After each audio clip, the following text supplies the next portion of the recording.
Hello and welcome to the next learning module on the topic of mise en scène. Now, mise en scène is a French term derived from theater and is defined as the artful placement and arrangement of all the visual elements in the frame of a film. In other words, it's everything that we see in a film. Some of the elements that make up mise en scène are the sets and the settings, the costumes, the props, hair design, makeup, lighting schemes, and actors and the way that they interact with all of these things in the frame of a film. Now, these are the elements that comprise mise en scène. It's important for us to understand these elements of mise en scène and how they relate to the visual language of cinema. Now, these elements are part of the basic vocabulary and the visual language of cinematic storytelling. They provide viewers with key visual narrative information. They help set a tone, convey a concept, or deliver a message. They also help convey different meanings depending on their arrangement and context. Again, it's important for us to understand how these things relate to the visual language of cinema. Let's now take a look at some of the primary mise en scène traditions illustrated in the book. The first one is the naturalist tradition. Now, this one is primarily interested in presenting a more realistic visual film style. Now, this would involve things like the acting, the costumes, the makeup, the lighting. All of those things are meant to approximate reality in some way, shape, or form. Then there's the theatrical tradition. The theatrical tradition presents a more formalistic visual film style. It's important to note that the classical style can involve a combination of these two traditions. Again, it all relates to how it serves the narrative. Let's now take a look at the difference between settings and the set. Now, a setting is simply the narrative location where the plot and action of a film occurs. Now, this could be in a real location, or it could be an imagined fantastic realm. Now, a set is a physical location where the scenes in a film are actually filmed. Now, this could take place on location, or it could take place in a soundstage or in a studio. Let's now talk about props. Now, props are simply defined as physical objects that function as part of the set or as tools used by actors. Now, there are different types of props, and I'd like to go over them right now. First, there are set props. Now, these are items that decorate a set, like furniture, lamps, or other objects that the characters interact with. Then there are trim props, and these are items that surround windows or on walls that are like paintings or curtains or drapes. And then there are breakaway props, and these are props that are meant to break on cue or action, like someone jumping through a window or a bar fight where they're throwing beer bottles at each other. So let's now take a look at some of the functions of props. First of all, there are instrumental props. Now, these are props that are carried by a character for some common uses. It could be like a gun or a telephone or anything that the characters use just for common uses. Then there are metaphorical props. Now, metaphorical props are items that are reinvented for an unexpected or magical purpose. An example of this would be in the film Castaway, when Tom Hanks' character repurposes a volleyball as a character that he interacts with as his best friend while he's on the island, called Wilson. There are cultural props. Now, cultural props are items that carry meaning associated with their time and place in a particular society. In the first Back to the Future film, when Marty McFly travels to the past, he takes a lot of items from the 1980s with him, like a camcorder and a Walkman. Now, these items serve the narrative, and they also help show the contrast between the 1950s and his society in the 1980s. Then there are contextual props. Contextual props are items that acquire meaning through their changing place or use in a narrative. An example of this would be Captain America's shield in the Marvel Cinematic Universe. We see its journey from the very first time when Captain America receives the shield from Howard Stark to when he uses it in the final battle against Thanos. Let's now take a look at costumes and makeup. Now, there are three primary functions of costume and makeup and hair in film, and we're going to look at those right now. The first is for scenic realism. This is usually to try to establish a certain historical period, or it tells us something about the character. There are also character highlights. Now, these are visual elements that help tell us something about the character and their personality traits. Then there are narrative markers. Now, these are things like when the setting or a character changes drastically.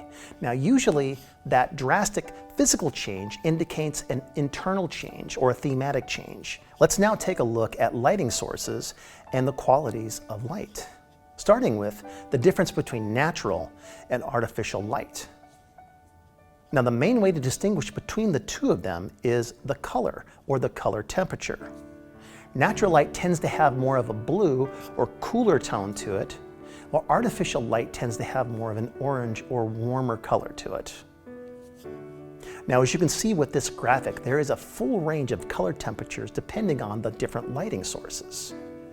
Now, it's important to note that both natural and artificial lights can take on any color or tone with gels or filters, and modern LED lights can be changed to display a wide range of colors and tones.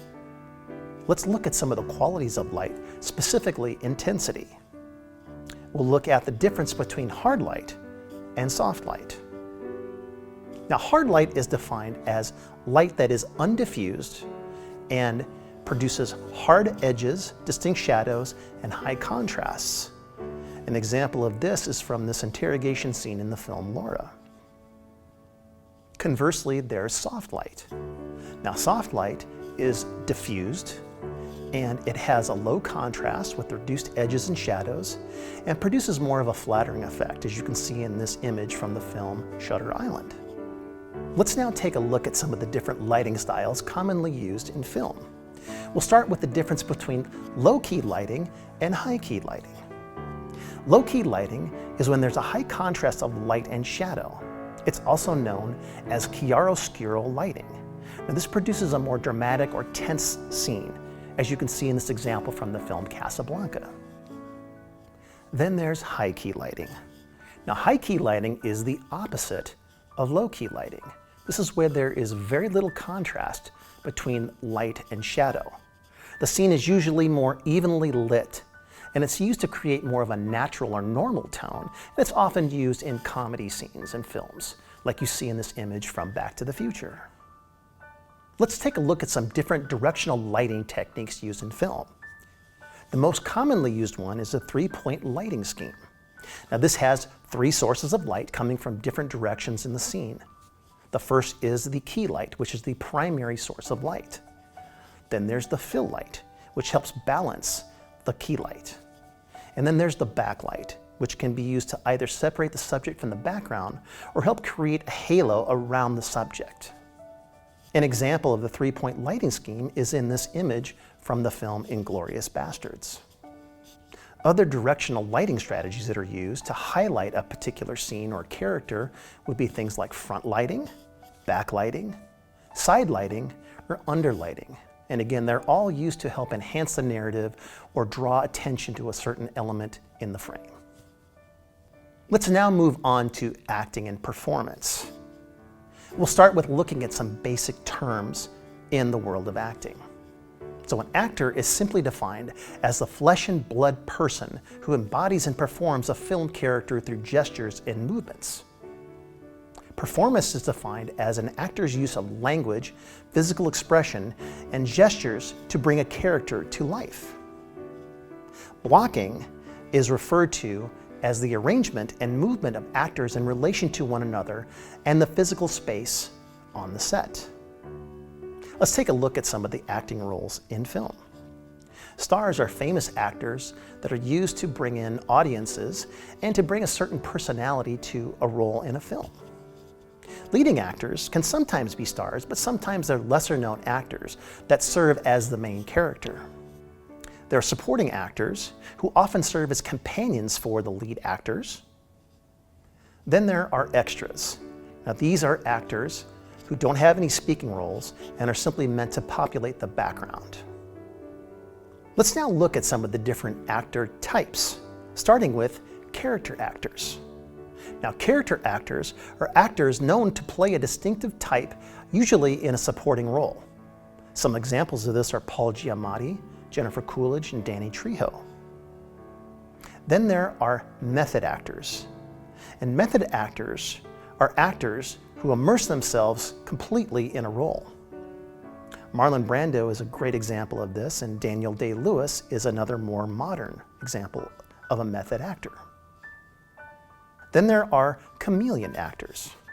Now, these are often method actors with a wide range who can convincingly play many different types of characters. Gary Oldman is a very good example of this in modern cinema. Then there's typecasting. Now, typecasting is defined as when an actor is cast based on their natural physical type. Usually they are very attractive, but sometimes they just have a very distinctive look. A good example of this would be Charlize Theron. And finally, there's going against type. Now, going against type is when an actor plays a role radically different than their physical type. Going back to the example of Charlize Theron, who's often cast based on her natural beauty, she's taken on many roles where that is not the case, where she's radically different. And she's done it very effectively and convincingly. This concludes the Mise en Scène tutorial video. It's now time for you to move on to the short film clip viewing assignment.